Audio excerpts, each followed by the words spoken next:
Salah satu manfaatnya yaitu kita dimudahkan oleh Allah untuk menuju jalan menuju surganya Allah Subhanahu wa ta'ala. Jikalau siang hari ini kita duduk di taman surga yang ada di dunia, mudah-mudahan kelak kita bisa duduk kembali ada di taman surganya Allah yang ada di akhirat. Amin ya rabbal alamin. Amin ya rabbal alamin. Salah satunya Bu, daripada manfaat pengajian nih kah, jadi sampean oleh oning napa oleh napa sampean tuju kan tonika napa oleh oning kan menlah se oning banyak se globain biasa lagi.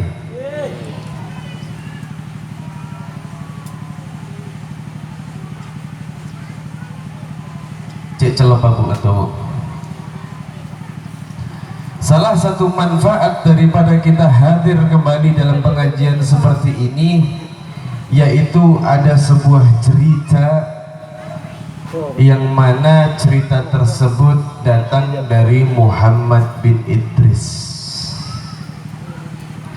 Siapa Bu Imam Muhammad bin Idris nih Bu? Siapa? Muhammad bin Idris Asy-Syafi'i. Muhammad bin Idris nika moncepon orang Madura nyama dekingah yang terkenal sebagai nama Imam Syafi'i. Imam Syafi'i nika Pak Bu 4 tahun hafal Quran. Di usia 7 tahun beliau hafal kitab Muwatta dan kitab-kitab lainnya. Mon kula ben sampian umur 40 tahun apal napa Bu? Apal pal nggih. Apal pal mon soro ngaji ngantor mon soro ngomong jadi seneng lagi.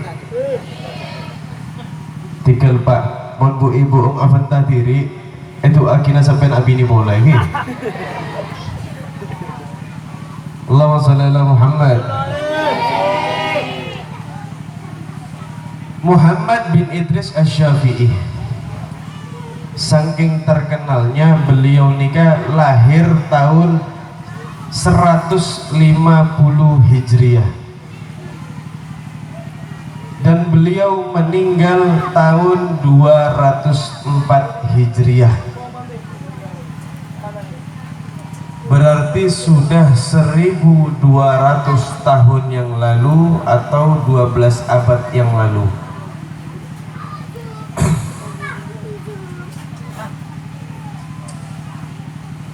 Akan tetapi meskipun beliau meninggal 1200 tahun yang lalu, namanya masih dikenang, nyamana pakun terkenal. Apa sebab daripada namanya masih kita kenal? Karena Imam Syafi'i orang bagus Pak. Imam Syafi'i orang alim. Sampai-sampai banyak daripada orang-orang yang memberikan anaknya bernama Syafi'i. Kelak bapak ang saya nama Syafi'i. Kalak berokana dari Imam Syafi'i. Pola na Imam Syafi'i orang bagusan ki. Orang coba sobung sinero ki. Bada si hanya ma Fir'aun gitu. Sobung ki, sobung. Pola na Fir'aun orang coba orang bagus banyak sih.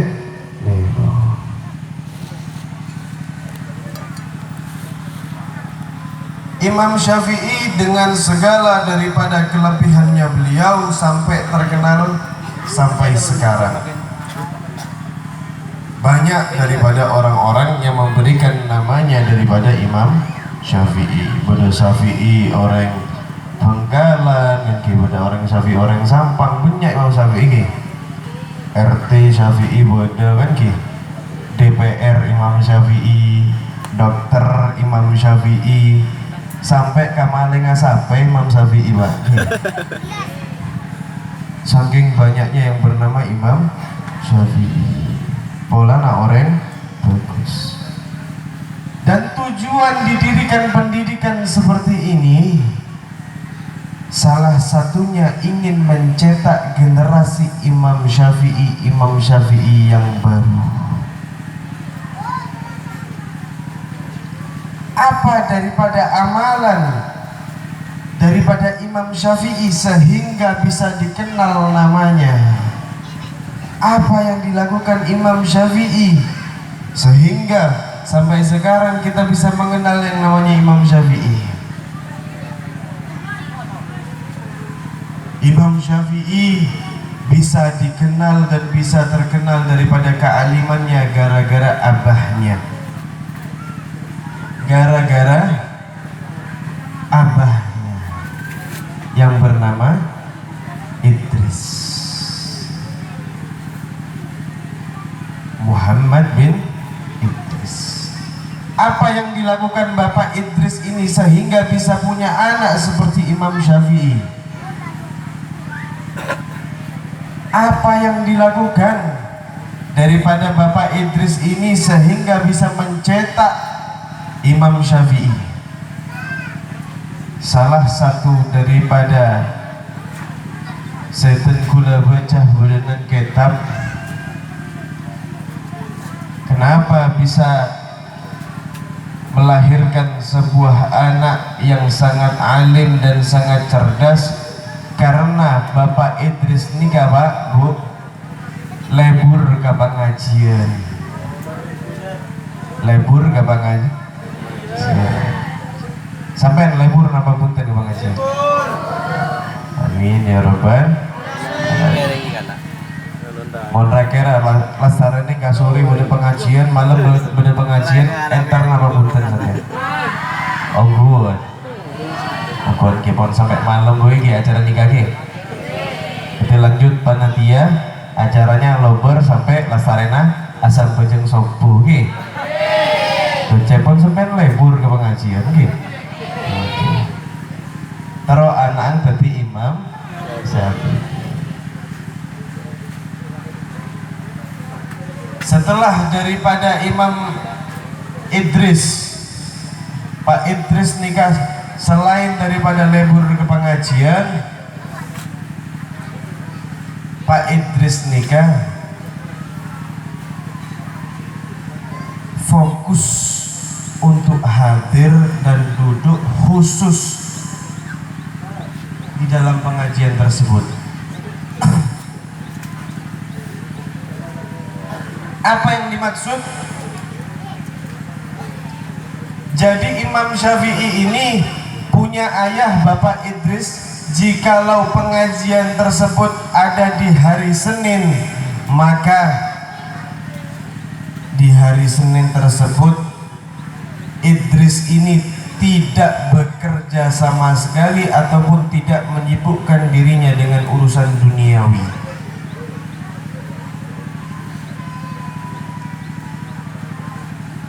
Tidak pernah menyibukkan di satu hari tersebut tatkala pada hari tersebut ada pengajian. Jadi seumpama Pak Idris nikah Andi Sape misalnya. Jadi di hari Senin Pak Idris ini tidak cari rumput. Jadi nyari rumputnya hari Ahad. Hari Ahad ngarek dukale. Apa Pak mengarek dukale? Kibu laku pada pengajian.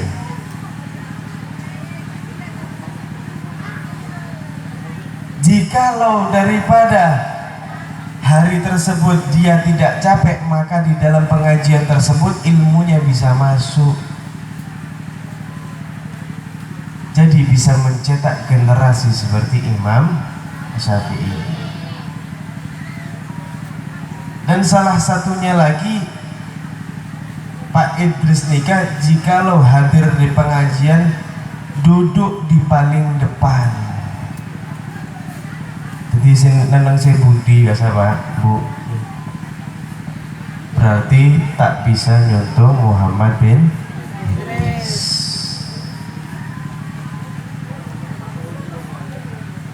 Setelah itu, setelah duduk di depan, ini amalan yang bisa kita tiru. Selanjutnya yang ketiga, Pak Idris ini jikalau setiap di pengajian ketemu dengan orang alim, ketemu dengan guru-gurunya, Pak Idris ini selalu berkata, ya Allah, mudah-mudahan anak saya jadikanlah alim seperti guru saya.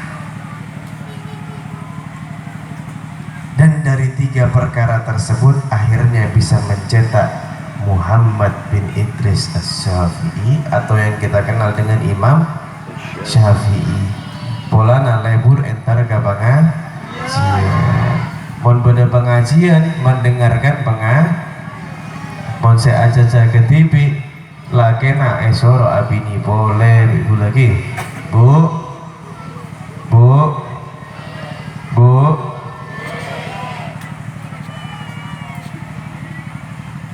dan salah satu daripada keindahan taman pendidikan Al-Quran tersebut, selain nuansa daripada pendidikan Al-Quran Allah jadikan taman-taman surga,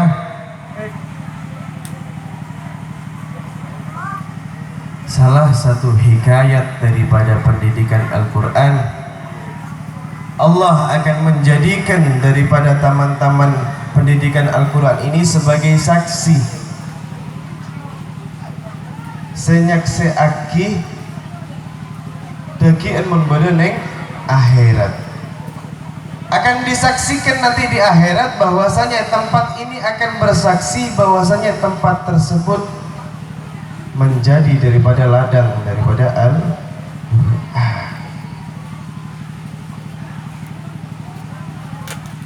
Bu, Pak, kita jikalau kita ingin punya anak soleh dan solehah, maka kita itu harus mendidiknya dari kecil.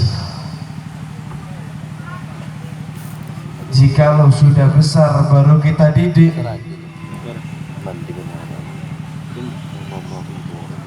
kalau sudah besar baru kita didik, maka akan susah untuk menyerap daripada ilmunya.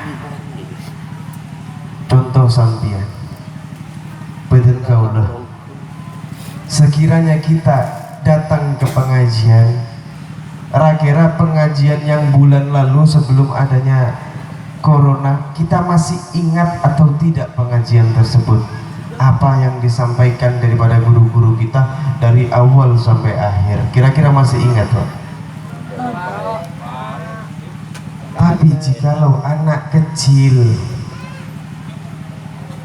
berbeda daripada kita, contoh kita semuanya yang hadir di sini, kita dulu kecilnya pernah ngaji, beda saya pernah mondok, beda saya tak mondok.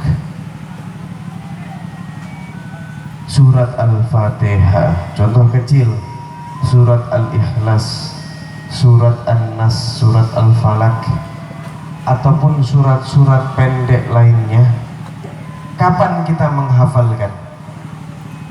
Waktu kecil. Tetapi sampai sekarang kita masih ingat.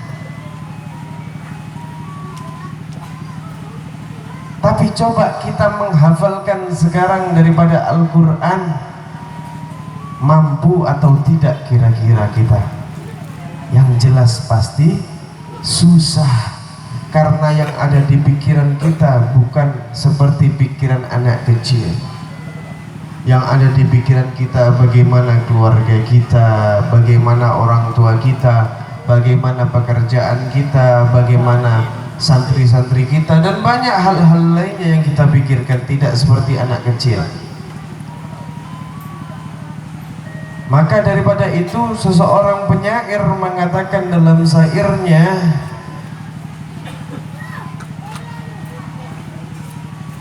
ukiran-ukiran yang ada di atas batu akan kekal sampai hayatnya,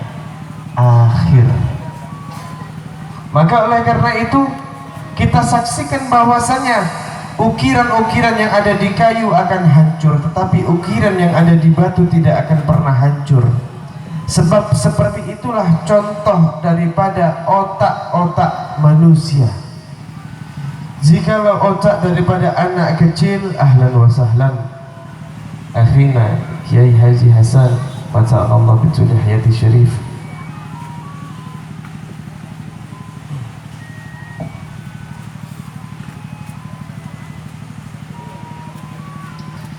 Maka seperti itulah otak-otak daripada kita digambarkan dalam syair.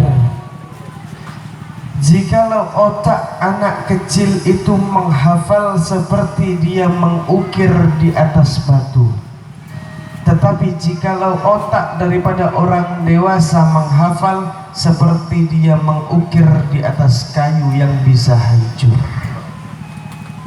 Kalau sampean pernah ke makam Sunan Ampel, ada batu-batu yang bertuliskan lafal-lafal Arabiah di sana. Itu lukisan sudah 300 tahun lebih sampai 400 tahun yang lalu. Tulisan yang ada di atas batu akan tetap kekal selamanya. Contoh kecil lagi Pak Bu, sampean lagu-lagu anak-anak kecil ya. Balonku ada 5, bintang kecil, pelangi-pelangi, apal sampean? Apa? Karena menghafalnya di waktu kecil. Mosok sampean lulus SMA ki burung apa lagi kan punten ki. Karena daya ingat daripada anak kecil tersebut masih kuat Pak, masih kuat. Maka kita sebagai orang tua wajib untuk mendidik anak kita di waktu kecil. Jangan sampai terlambat. Kalau sampai kita terlambat sedikit untuk menyekolahkan anak-anak kita di waktu kecil, maka akan susah. Akan susah.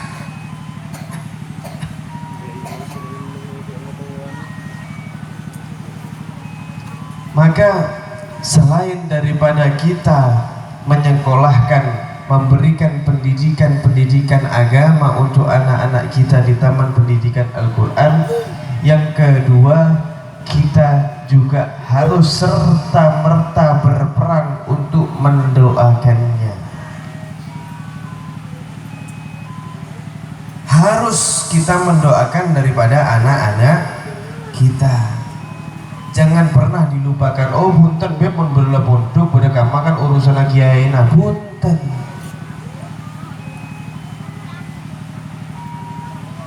Misalkan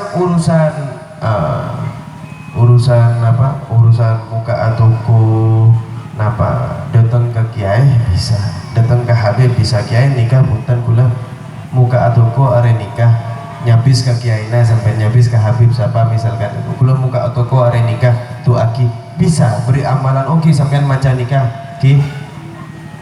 Misalnya ada orang juga yang menanam misalkan anu datang ke kiai kiai gula hari Senin nikah insyaallah nanam padi misalkan tu aki ki sampean nanti baca nikah bisa. Tapi untuk urusan anak tidak bisa sampean langsung kepada guru-gurunya, tidak akan pernah bisa.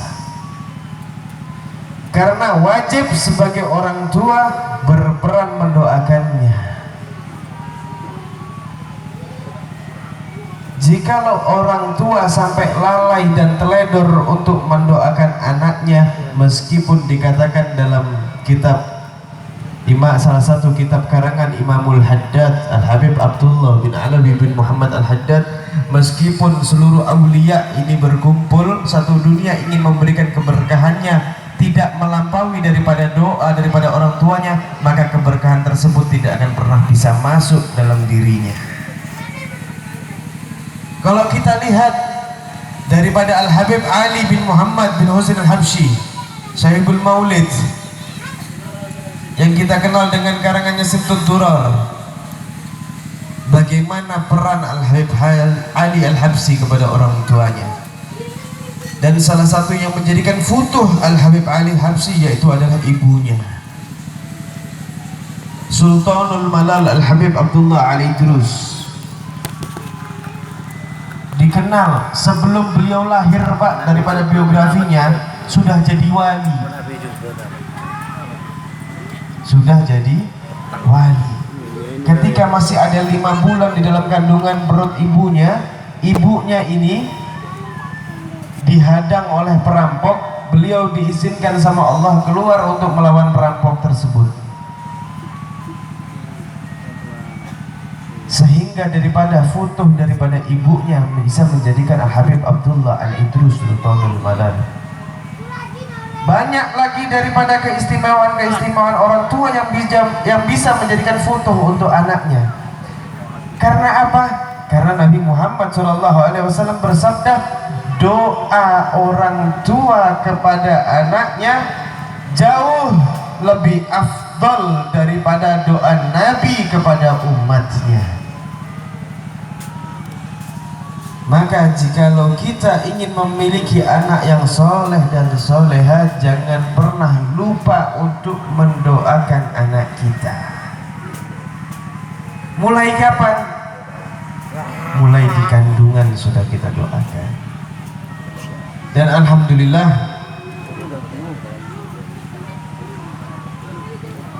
gula nikah bini gula ngandung makin, alhamdulillah sudah masuk 9 bulan.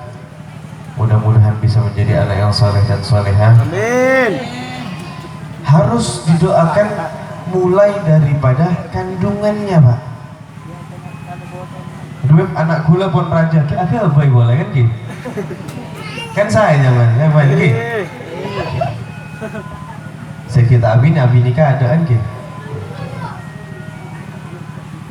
Dari mulai kandungan harus kita sudah mendoakannya jikalau kita ingin mencetak anak yang soleh dan soleh. Setelah itu ketika sudah lahir, ayahnya berperan untuk mengadzani. Apa manfaatnya?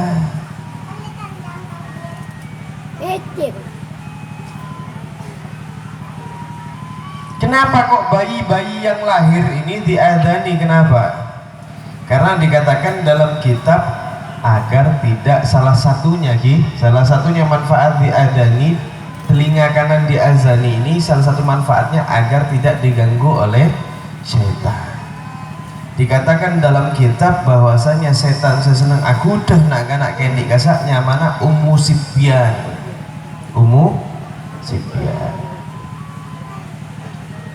Nah, setelah itu dikomati di telinga kiri. Setelah itu Pak Bu, kalau punya bayi entah cucunya ataupun entah anaknya,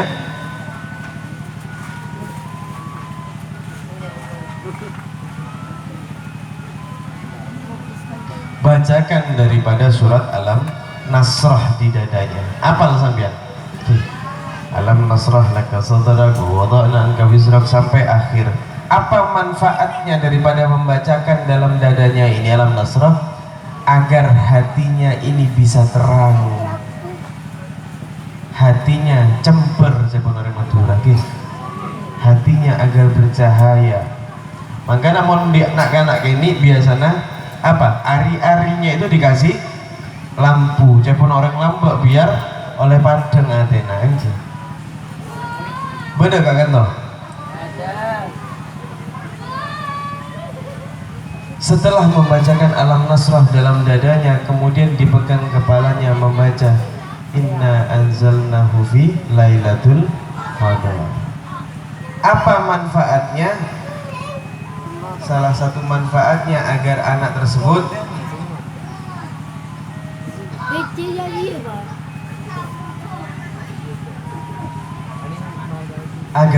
tersebut terhindar daripada dosa besar. Salah satunya yaitu zina. Tapi bagaimana Beb, anak saya sudah besar sekarang. Anak saya sudah besar. Dibacakan waktu tidur. dipegang dadanya, bacakan alam nasrah laka sadraka wa wada'na sampai akhir. Kemudian kepalanya digosok, dibacakan inna anzalnahu fi lailatul qadar wa ma adraka ma lailatul qadar. Dan dikatakan daripada salah satu guru saya, ketika mengucapkan salamun itu diusap dari kepala sampai ke kakinya. Nah, kalau bayi kan pendek Pak ya, salamun hiya hatta matla'il fajr. Kemudian di telinganya dibacakan lagi kul huwallahu ahad sebanyak 3 kali agar mantap imannya.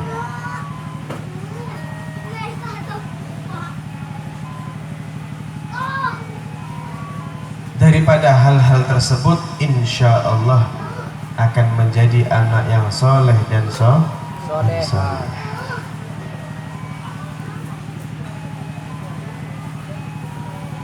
Mohon maaf karena asam lambung saya naik, jadi agak sedikit terpotong-potong.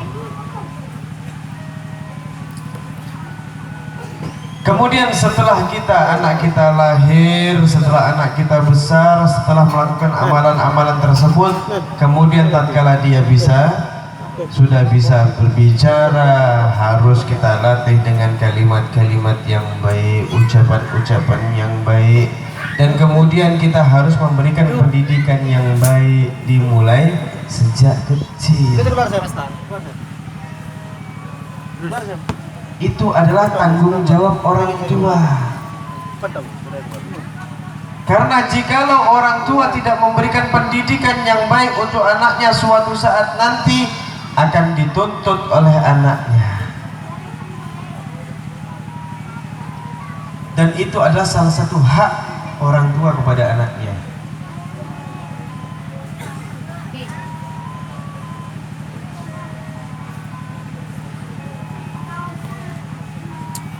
Hadirin yang dirahmati oleh Allah Subhanahu wa Ta'ala, setelah kita melakukan beberapa prosesi demi prosesi, setelah menyekolahkan anak kita dengan baik, setelah itu barulah kita mendoakan anak-anak kita selalu, ya Allah, mudah-mudahan anak-anakku ya Allah yang setelah mengaji, yang telah kudidik daripada kecil ya Allah, mudah-mudahan kau jadikan anak yang soleh dan solehah.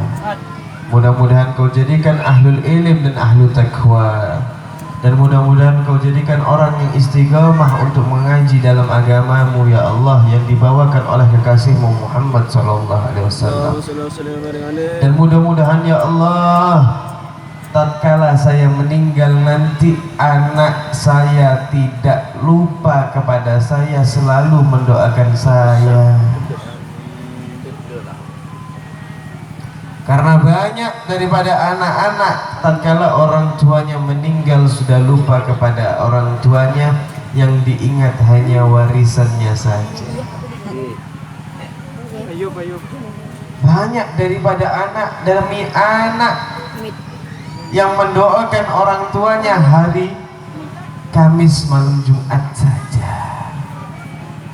Karena kalau Kamis malam Jumat baca tahlil sekalian, dan itu pun kalau ingat, monta engak ngempon sebulan sekali, kadang setahun sekali.